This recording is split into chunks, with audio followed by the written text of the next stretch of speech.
উঠে আসবে, এই ইতিহাস মুছে যাবে না। এই দিন নয় বন্ধু, আরো দিন আছে।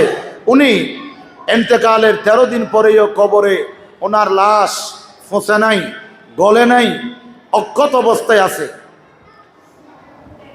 জানি না উনি আল্লাহর কিরকম বান্দা ছিলেন। অনেকে বলেন উনি ইমাম মেহেদি দাবি করেছেন। উনি যদি ইমাম মাহাদি দাবি করেন, আমরা তো আর ওনাকে ইমাম মাহাদি মানি নাই, ঠিক কিনা? আমরা কি ওনাকে ইমাম মেহেদি মানছি? এটা একটা গোমরাহি, এটা বেদাতি। এটার কারণে ওনার ইমান যাবে না। উনি যদি ইমাম মাহেদিও দাবিও করেন, এটার কারণ উনি কাফেরও হবেন না। আর যে কাজটা ওনারা করেছেন, এটা কোনো কাফেরের পক্ষেও সম্ভব। কোনো হিন্দু মরলেও আগুন দিয়ে জ্বালানো জায়েজ নাই। কোনো হিন্দু এখন যারা জ্বালায়, এটা ওদের সংস্কৃতি, কিন্তু ইসলামের মধ্যে কোনো হিন্দু মারা গেলে তাকে আগুন দিয়ে জ্বালানোর কোনো বিধান নেই। এনাকে আপনি আল্লাহর কাছে সুপর্দ করবেন, আল্লাহ পাক ওনার ফয়সালা এটা আল্লাহ করবেন। এই ইতিহাস গোটা বিশ্বের মধ্যে মানুষ দেখেছেন। আমি জানি না ওদের মন্তব্য কি। একজন দাড়িওয়ালা মানুষকে এভাবে মৃত্যুর পরে কবর থেকে তোলে 13 দিন পরে, জানি না এই বাংলাদেশ কোন পথে হাঁটছে। আল্লাহ আমাদেরকে এগুলো থেকে হেফাজত করুক। এখন কোনো সুন্নি আলেম নিরাপদ নয়, কোনো সুন্নি আলেম নিরাপদ। আল্লাহ আমাদেরকে বুঝার তৌফিক দান করুক, আমিন। এই জন্য মুসলমান পৃথিবীর মানুষ, আল্লাহ নবীর মিলাদুন নবী এটা নতুন কিছু নয়। এটা ছিল, আছে, কিয়ামত পর্যন্ত থাকবে। এই মিলাদুন নবীকে দুনিয়া থেকে কেউ মুছে দিতে পারবে না। এটাকে কেউ মুছে দিতে পারবে না। আল্লাহ নবী, আল্লাহর সর্বশ্রেষ্ঠ নবী, সর্বশ্রেষ্ঠ রসুল। আমার নবীর তারই প্রশংসা যেই করবে, যে করে, সে দুনিয়াতে নামি দামি হয়ে যায়, ঠিক না? আপনারা কবি নজরুলের নাম শুনেছেন? কবি নজরুল, উনি একজন 8 পাস বাংলা শিক্ষিত মানুষ। উনি কবিতা লিখেছেন, বাংলায় লিখেছেন, সংস্কৃতি লিখেছেন, হ্যাঁ। কিন্তু উনি পাশাপাশি রসুলুল্লাহর শানে উনি গজল লিখেছেন, ঠিক কি? রসুলের শানে উনি একজন সাধারণ শিক্ষায় শিক্ষিত। উনি আলেম নয়, উনি হুজুর নয়, কিন্তু রসুলের শানে যেটা লিখে গিয়েছেন, এটা গোটা পৃথিবীবাসীর জন্য একটা অনুকরণীয় হয়ে থাকবে, ঠিক কিনা? উনি লিখেছেন, এই তো এখানে আছে, ত্রিভুবনে প্রিয় মুহাম্মদ এলো রে দুনিয়ায়, আয় রে সাগর আকাশ বাতাস, আয় আয় রে সাগর।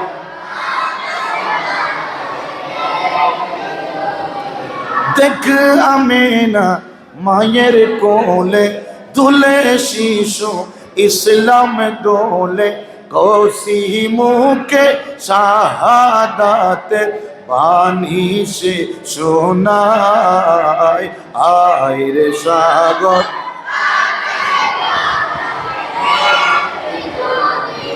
আয় আয় রে সাগর আকাশ বাতাস। এগুলো কবি নজরুল লিখেছেন। ত্রিভুবনে রহমত নবী কোরআনে প্রমাণ, আশিক বিনে কে বুঝিবে দয়াল নবীর শান। নবীর শান বুঝার জন্য আশিক রসুল হতে হবে, নবীর প্রেমিক হতে হবে। দুশ্মনের রসুল রসুলের শান বুঝবে? দুশ্মনের রসুল নবীর শান, নবীর মর্যাদা, ঠিক কিনা? আদম থেকে ঈসা নবী নফসি নফসি করলেন সবই, মিডা মিডা হতা হই হই লইজার বেঈমান, আশিক বিনে কে বুঝিবে দয়াল নবীর, আশিক বিনে কে বুঝিবে। আল্লাহ আমাদেরকে হেফাজত করুক, আমিন। এই জন্য মুসলমান পৃথিবীর মানুষ,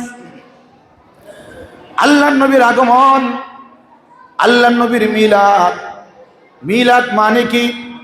মিলাদুন নবী মানে নবীর আগমন।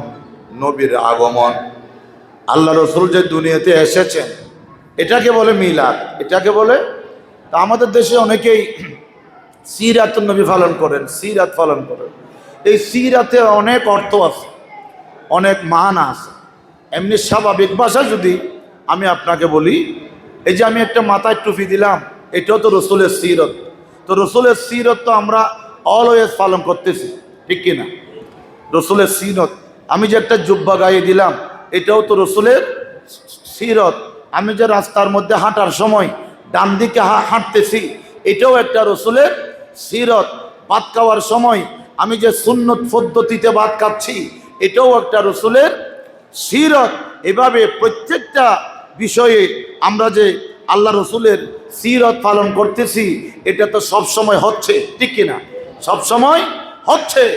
কিন্তু মিলাদ, মিলাদ হচ্ছে নবীর আগমনের কথা। রসুল পাক মা আমেনার ঘরে যে আসলেন, আমার ভাইরা, পৃথিবীর মানুষ, আমি একেবারে সংক্ষিপ্ত কথাগুলো আপনাদের সম্মুখে বলছি। হযরত আদম আলাইহিস সালামকে আল্লাহ পাক সৃষ্টি করার পরে আদমের কপালে আল্লাহ পাক এখনো রু দেয় নাই, অন্ধকার দেহ। অন্ধকার দেহ আল্লাহ অন্ধকারকে আলোকিত করার জন্য আদমের কপালে রব্বুল আলামিন আমার নবীর নূর মুবারক এই কপালের মধ্যে সেট করলেন, ফিট করলেন। ফিট করার সাথে সাথে আদমের বডিটা আলোকিত হয়ে গেল, আলোকিত হয়ে গেল। আদম আলাইহিস ইসলামের ভিতরে রূহ সঞ্চার হলো। আদম আলাইহিস ইসলাম আলহামদুলিল্লাহ বলে ডাক দিলেন। রব্বুল আলামিন বললেন, ও আদম, আমি তোমাকে এই জন্যই বানাইছি যাতে তুমি আমি আল্লাহর প্রশংসা করো, আমি আল্লাহর প্রশংসা করো। আদম আলাইহিস ইসলাম বললেন, ও খোদা, ও আল্লাহ, এই কপালের মধ্যে নবীর নূর মুবারক, কপাল তো দেখা যায় না। আল্লাহ, আমি আমার নবীর নূর মুবারক দর্শন করব, আমার নূর মুবারক আমি দেখব নবীর। ও আল্লাহ, আপনি আমার শাহাদাত আঙ্গুলিতে এই নূর মুবারক দান করে। একটু জোরে বলুন না সুবহানাল্লাহ। আল্লাহ রসুল পাকের নূর মুবারক আমি দর্শন করব। কি করব? আমি দেখব। আমার আল্লাহ দয়ালু হয়ে এই নূর মুবারক কপাল থেকে শাহাদাত আঙ্গুলের মাথায় নূর মুবারক আল্লাহ পাক আদমকে দান করলেন। আদম আলাইহিস সালাম আল্লাহ নবীর নূর মুবারক দেখা মাত্রই উনি কুররাতু আইনি বিকা ইয়া রাসূলুল্লাহ বলে এই নূর মুবারককে চুম দিলে। আরো জোরে বলুন না সুবহানাল্লাহ। কি দিলেন? চুম দিয়েছেন। এটা কি বেদাত হইছে? আমরা নবীকে ফাইলে চুম দিতাম কিনা? আল্লাহ নবীকে ফাইলে আমরা চুম দিতাম না? কদমের মধ্যে চুম দিতাম না? এখনো আমরা যারা মক্কা শরীফ, মদিনা শরীফ যাচ্ছি, আমরা দেওয়ালে চুম দিচ্ছি, মাটিতে চুমকাচ্ছি, শব্দে জালিতে আমরা চুমকাচ্ছি। এগুলো আশেকের কাজ, এগুলো নিষেধ করার কোনো প্রয়োজন, ঠিক কিনা? আমি দুই কদমে চুমুকাবো, আমি দুই কদমে চুমুকাবো, চরণে ধুলি মাখব গায়ে, পাইলে নিরালাই গো নবী, পাইলে নিরালাই, পাইলে নিরালাই গো নবী, পাইলে নিরালাই। আমি দুই কদমে চুমুকাবো, দুই কদমে চুমুকাবো, চরণে ধুলি মাখব গায়ে, পাইলে নিরালাই গো নবী, পাইলে নিরালাই। সালাতুন ইয়া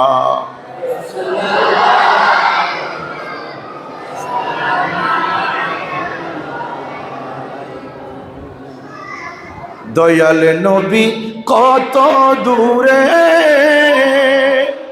লোহিত সাগরের তীরে, মদিনারি সোনারে ঘরে, মদিনারি সোনারে ঘরে আসেন তিনি সর্বদাই, পাইলে নিরালাই গো নবী, পাইলে নিরালাই, পাইলে নিরালাই গো নবী পাইলে নিরালাই।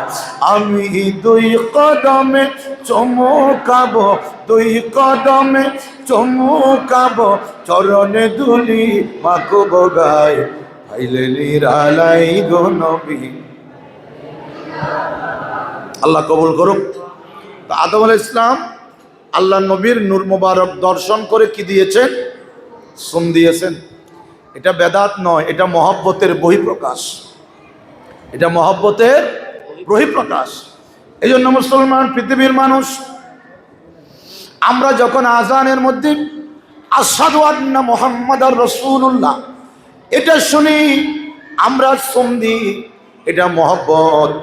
এটাকে বেদাত বলার কোনো সুযোগ, এটা মহব্বত, এটা কিতাবের মধ্যে সাবেত আছে। কিতাবের মধ্যে এটা লাভ না হলেও ক্ষতি হবে না, নবীর মহব্বতের পরিচয়টা ফুটে উঠবে, ঠিক কিনা? নবীর মহব্বতের পরিচয়, কারণ রাসূলুল্লাহর প্রেম, ইশক। ওয়া প্রেম জিনিসটা কোনো আইন মানে না, প্রেম জিনিসটা কোনো ফতোয়া, এটা প্রেম। প্রেম নিজের গতিতেই চলে, ঠিক কিনা? এই জন্য সিদ্দিক আকবর নবীর প্রেমে পাগলের মতো হয়ে গেছে, পাগলের মতো হয়ে গেছে। ওইখানে কি কেউ ফতোয়া দিছে? এই জন্য মুসলমান পৃথিবীর মানুষ হযরত আদম আলাইহিস সালামের জোড়া জোড়া সন্তান হতো, জোড়া জোড়া সন্তান হতো। একজন ছেলে হলে একজন মেয়ে হতো। প্রথম ঘরের ছেলের সাথে দ্বিতীয় ঘরের কন্যার বিয়ে হতো, কারণ ওই সময় আর কোনো জাতি ছিল না, মানব জাতি ছিল না, ভাই এবং বোনের মধ্যে বিয়ের সিস্টেম ছিল আদমের যুগে। আদমের আল্লাহুম্মা সাল্লি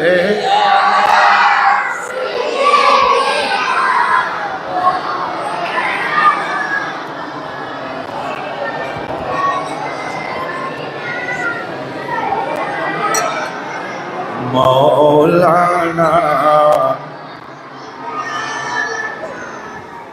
আগের ঘরের ছেলের সাথে জেরের ঘরের কন্যার সাথে বিয়ের সিস্টেম ছিল, কিন্তু যখন হযরতে শীস আলাইহিস সালাম জন্মগ্রহণ করেছেন, উনি জন্মগ্রহণ করেছেন একা, ওনার সাথে আর কোনো বোন তৈন নাই।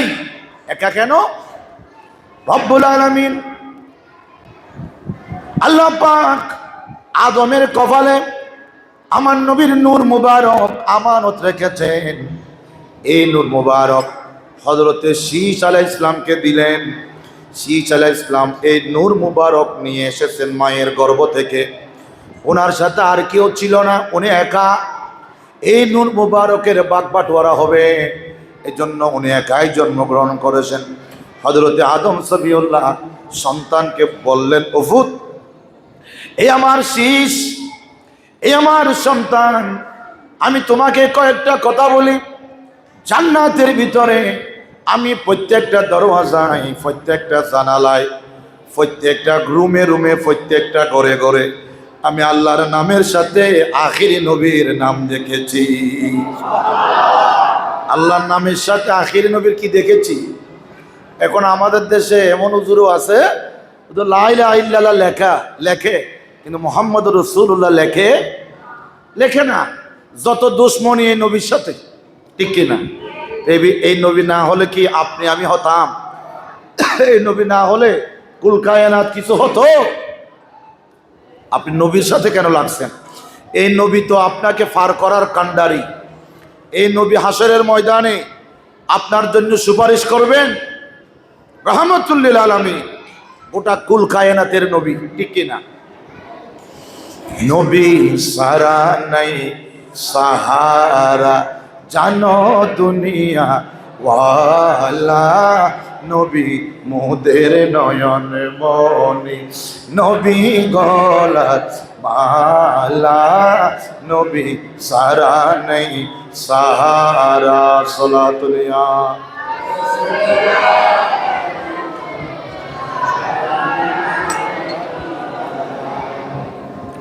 তো শীস আলাইহিস সালামকে আদম আলাইহিস সালাম বলতেছেন, ওফুত, তুমি যখন আল্লাহর নাম নিবে সাথে সাথে নবীর নামও দেখেন। তাহলে আমাদের বাপ আমাদেরকে বলতেছে আল্লাহর নামের সাথে সাথে কার নাম নিতে হবে? নবীর নাম। আর আল্লাহর বান্দারা বলতেছে যে আল্লাহর নাম নেওয়া যাবে, নবীর নাম নেওয়া যত দুশ্মনী নবীর সাথে। আপনি দেখেন নারে তাকবীর, আল্লাহু আকবার, রেসালাতটা বলে না। তো রেসালাত না হলে আপনি মুসলমান হবেন? রসুলের নামটা বলতে হবে না? কলমার দুটি অংশ, একটা তৌহিদের অংশ আর একটা রেসালাতের অংশ, এটা মানতে হবে। তো রসুলুল্লাহর নারা এটা দিলে সমস্যা কি? আমরা তো কেউ কখনো রসুলকে খোদা বলি নেই। রসুলকে খোদা বলা যাবে? নাউজুবিল্লাহ, ঈমান থাকবে? রসুল খোদা নয়, রসুল আল্লাহর সৃষ্টি। রসুল আল্লাহর সৃষ্টি, আল্লাহ বানাইছেন, আল্লাহ ক্ষমতা দিয়েছেন, নবুয়ত দিয়েছেন, রেসালাত দিয়েছেন, নির্বাচিত করেছেন, ঠিক কিনা? এই জন্য মুসলমান পৃথিবীর মানুষ হযরত আদম আলাইহিস সালাম ওনার কপাল থেকে নূর মুবারক আস্তে আস্তে শীষ আলাইহিস সালামের মাধ্যমে এই নূর মুবারক, অনেক লম্বা কথা, এতে আস্তে আস্তে হযরতে খাজা আব্দুল্লাহ রাসূল পাক সাল্লাল্লাহু আলাইহি ওয়াসাল্লামের আব্বা জান, নাম ছিল হযরতে খাজা আব্দুল্লাহ রাদিয়াল্লাহু তাআলা, ওনার কপালে রাসূল পাক নূর মুবারক আসলো। এই নূর মুবারক আসার পরে একটু দরুদ শরীফ পড়ুন, আল্লাহুম্মা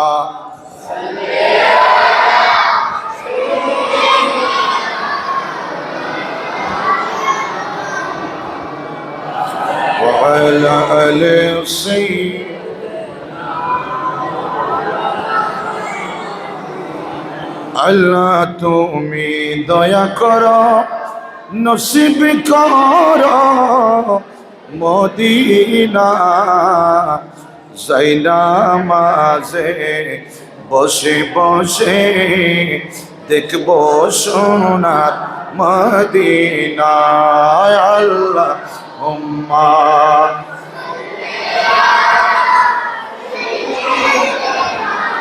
মৌলানা ওয়ালা আলে সাইয়্যিদিনা।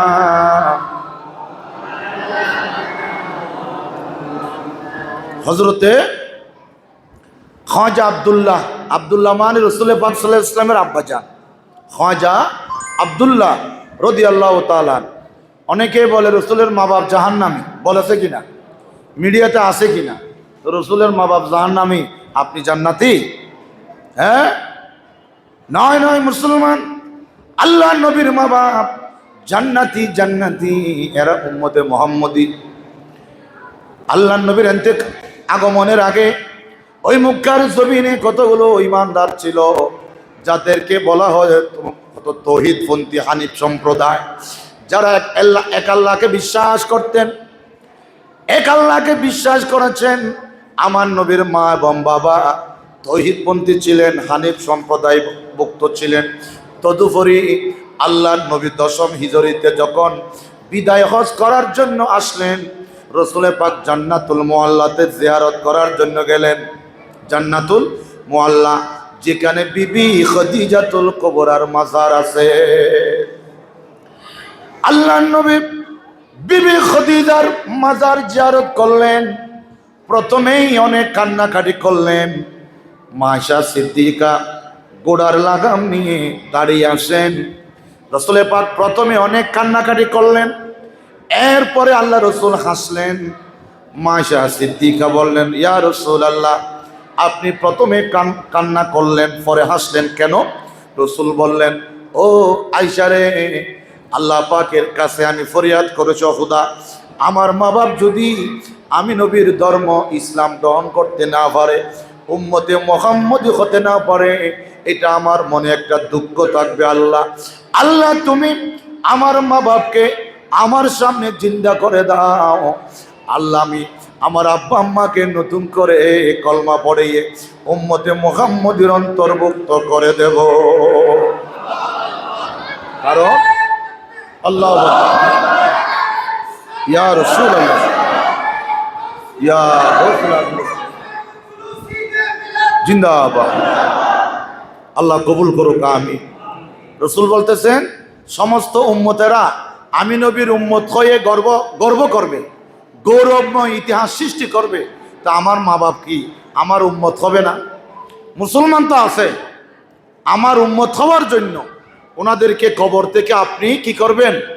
উত্তোলন করবেন। আমার ভাইরা, পৃথিবীর মানুষ রব্বুল আলামিন ইনাদেরকে কবর থেকে তোলে আল্লাহ নবীর সামনে হাজির করলেন। হাজির করার পরে রসুল পাক তাদেরকে কলমা শরীফ পড়াইয়া উম্মতে মুহাম্মদী বানাই দিলেন। এরপরে এর আবার কবরের মধ্যে প্রবেশ করলো। আল্লাহ পারে কিনা? আল্লাহ। তাহলে হযরতে আমেনা রাদিয়াল্লাহু তাআলা আনহা, হযরতে খাজা আব্দুল্লাহ রাদিয়াল্লাহু তাআলা আন, আমরা এটাই বলি। এরপরে মুসলমান হযরতে আব্দুল মুত্তালিব সন্তানকে নিয়ে বউ দেখার জন্য যাচ্ছেন। বউ দেখার জন্য যাচ্ছেন। অনেক মহিলারা হযরতে খাজা আব্দুল্লাহর কপাল দেখে প্রস্তাব করল, আব্দুল্লাহ আমি আপনাকে বিয়ে করব, আমি আপনাকে শাদী করব। এরা বলে না না, আমার বাবা যেইখানে রাজি হবে আমি সেইখানেই রাজি হব। বলে যে আমার আব্বা যদি রাজি হয় তাহলে আমিও কি রাজি। এখন আমাদের ছেলে মেয়েরা তো আব্বা আম্মার দাঁড়ে না, স্কুল থেকেও নিয়ে ফালাইতেছে, রাস্তা থেকে নিয়েও ফালাইতেছে, যেমন মন চায় তেমন করতেছে, ঠিক কিনা? মা বাবার একটা সন্তুষ্টির দরকার আছে কি নেই?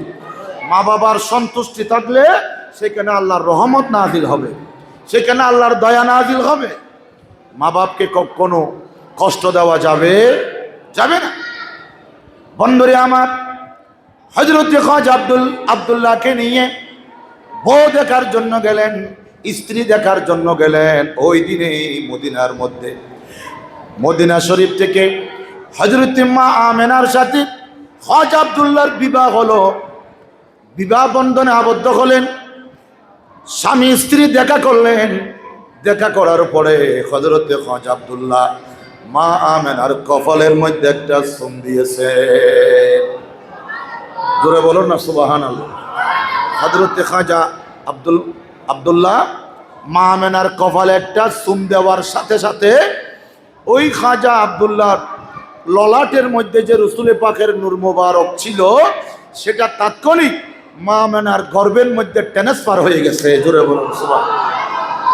এখানে বুঝার বিষয় হলো, আমরা তো মায়ের গর্ভে এসেছি, আমাদের মায়ের লজ্জাস্থান দিয়ে, বাবার লজ্জাস্থান দিয়ে আমরা মায়ের গর্ভে স্থান ধারণ করেছি। কিন্তু রব্বুল আলামিন আমার নবীর নূর মুবারক, আমার নবীকে মা বাবার লজ্জাস্থান দিয়ে যেতে দেয় না। আমার নবীর নূর মুবারক মা বাবার লজ্জাস্থান দিয়ে যেতে, শুধু তাই না মুসলমান, দুনিয়ার মহিলাদের সন্তান হওয়ার সময় মাসিক হয়, হায়েস হয়, নেফাস হয়, নাফাকের রক্ত বের হয়। আমার মা আমেনার এই জাতীয় কোনো রক্ত দেখা যায় না। আল্লাহ একেবারে ফাঁক সাফ করেছেন। আখেরি নবী রাসূল পাক সাল্লাল্লাহু আলাইহি ওয়াসাল্লামকে আল্লাহ কত ভালোবাসেন, কত মহব্বত করেন, যেই নবীর কারণে এই কুল কায়নাত সৃষ্টি করেছেন, ঠিক কি না? আরে আকা কা মিলাদো আয়া আয়া, আকা কা মিলাদো, चारों तरफ नूरी साया, आका का मिलादो आया, खुशियों की पैगाम लाया लाया, आका का मिलादो। सलातुनिया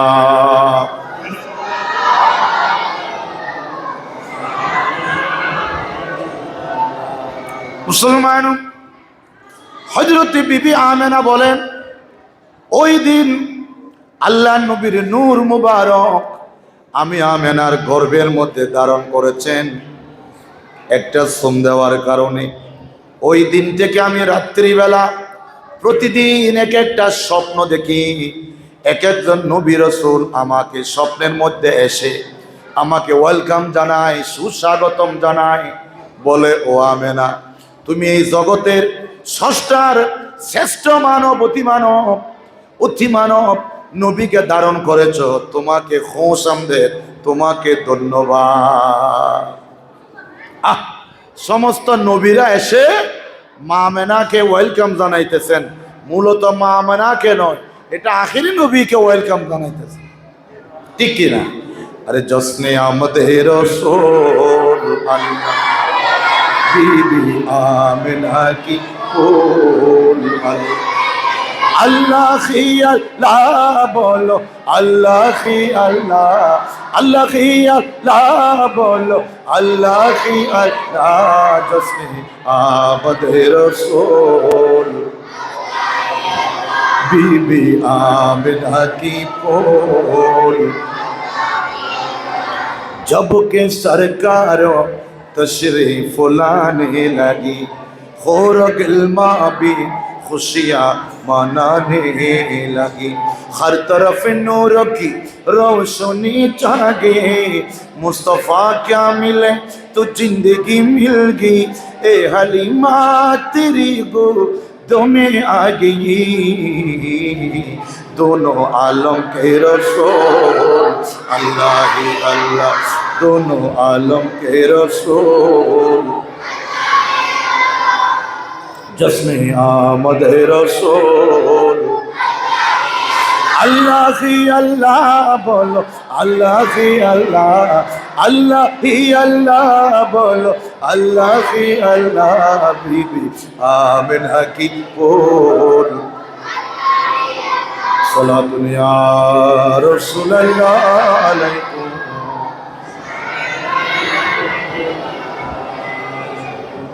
আপনাদের কষ্ট হচ্ছে? ওয়া, আমরাও তো আমাদের মায়ের গর্ভ থেকে আসছি নাকি? আমরা কি আসমান থেকে পড়ছি? আমরা আমাদের মায়ের গর্ভ থেকে নাফাক জায়গা দিয়ে আমরা দুনিয়াতে এসেছি নাফাকের সাথে লেগে। এখানে আরেকটা জিনিস, প্রত্যেক সন্তান মায়ের গর্ভের মধ্যে নাভির সাথে যুক্ত থাকে। কিসের সাথে? আমার ভাইরা, পৃথিবীর মানুষ এই নাভির সাথে যুক্ত থাকার কারণে একজন মহিলা যখন কনসিভ করে, কনসিভ করার পরে তার মাসিক বন্ধ হয়ে যায়, মাসিকের রক্ত বন্ধ হয়ে যায়। বন্ধ হওয়ার পরে ওই রক্তটা পেটের মধ্যে সন্তানের জন্য খাবারের ব্যবস্থা হয়। পৃথিবীর বুকে কোনো কেউ এই পেটের ভিতর সন্তানকে খাওয়াইতে পারে না, একমাত্র আমার আল্লাহ পেটের মধ্যে আপনাকে খাওয়াইতে পারে, ঠিক না?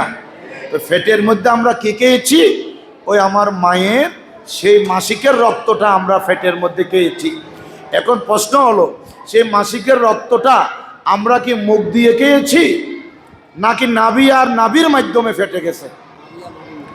এটা নাভির সাথে নাভি কানেক্টেড হয়ে, নাভির সাথে নাভি লেগে, নাভির মাধ্যমে এই মাসিকের রক্ত আমাদের ফেটে গিয়েছে। সেইগুলো কারণে আমরা এনার্জি পেয়েছি, পেটের মধ্যে আমরা অক্ষত আছি, আমাদের শরীর দিন দিন বৃদ্ধি পেয়েছে। আমার প্রশ্ন হলো, হুজুর নাভির মাধ্যমে দিল কেন? এই খাবারটা আল্লাহ চাইলে মুখ দিয়ে দিতে পারতো না? বাবা, মুখ দিয়ে না, না মুসলমান, এই খাবার এটা নাফাক, এটা নাফাক জিনিস। এই নাফাক জিনিস আমার আল্লাহ জবান দিয়ে দেয় নাই, মুখ দিয়ে দেয় নাই, এটা নাভির মাধ্যমে দিছে। কারণ আমরা আদম সন্তান, রসুলের উম্মত, আমরা শ্রেষ্ঠ নবীর শ্রেষ্ঠ উম্মত, আশরাফুল মখলুকাত। আমাদের এই জবান অত্যন্ত একটা পাক পবিত্র জিনিস, এটা পাক পবিত্র জিনিস। এই জবান দিয়ে আমরা আল্লাহর জিকির করি, আমরা নামাজ পড়ি, এই জবান দিয়ে কোরআন তেলাওয়াত করি, এই জবান দিয়ে গজল পড়ি, নবীর শান আমরা গাই, এই জবান দিয়ে আমরা খানে কাবা শুনি, এই জবান দিয়ে আমরা মদিনা শরীফ চুম্বন করি। এই জবান দিয়ে নাফাক জিনিস ঢুকানো যাবে, এই জবান দিয়ে নাফাক জিনিস ঢুকানো যাবে। তো এখন আমাদের দেশে যারা মদ খায়, কি খায়? মদ খায়, শরাব খায়, গাঁজা খায়, এগুলো কি পবিত্র জিনিস না অপবিত্র জিনিস? তাহলে আমরা কতটা বুদ্ধিমান, আমরা কতটা বুদ্ধিমান হলে এই জাতীয় নাফাক জিনিসগুলো আমরা মুখ দিয়ে ঢুকাইতেছি? কোনো বুদ্ধিমান মানুষ, আল্লাহর কোনো নেককার বান্দা এই জাতীয় কাজগুলো কি করবে? আমি এমন কাজ কেন করব যে কামের মধ্যে দুনিয়ার কোনো ফায়দাও নাই, কোনো সোয়াবও নাই, ঠিক কিনা? আমি সে কাজ করব কেন? আমি ওই কাজটাই করব যেটার মধ্যে সোয়াবও আছে, দুনিয়ার ফায়দাও। কেন আপনি এগুলো খাবেন যেগুলোকে আমার আল্লাহ হারাম করেছেন? হারাম করেছেন স্পষ্টভাবে, এগুলো কেন খাবে? যে সমস্ত ভাইদের এই বদভ্যাসগুলো আছে, আপনারা এগুলো থেকে ফিরে আসুন। হায়াত একেবারে কম আমাদের, হায়াতের গড়ি চলতেছে, এই গড়িটা কিন্তু বন্ধ নেই, বন্ধ আছে। এই গড়ি দিন চলে যাচ্ছে। আরে গনার দিন তো যার গই ফুরাই, আর তো ফিরি নোয়াইব, অসময়ে কাঁদিলে আর কি হইব। আরে গনার দিন তো যার গই ফুরাই, আর তো ফিরি নোয়াইব, অসময়ে কাঁদিলে আর কি হইব। ঠিক না? বোন মানুষ মতর বিছানত খাঁদে, ঠিক কিনা? অনেক মানুষ সকরাতর বিছানত ওই সারা বছর যে আর গই জার্গে করছে, মানুষের উপর জুলুম করছে, হক বিচার করে নাই, ইনসাফ করে নাই, এগুলো কিন্তু মাশাআল্লাহ, নারে তাকবীর, নারে রিসালাত, নারে গৌসিয়া। হুজুর আল্লামা ডক্টর এস.এম. বুরহানুদ্দিন সাহেব, আহলান সাহলান।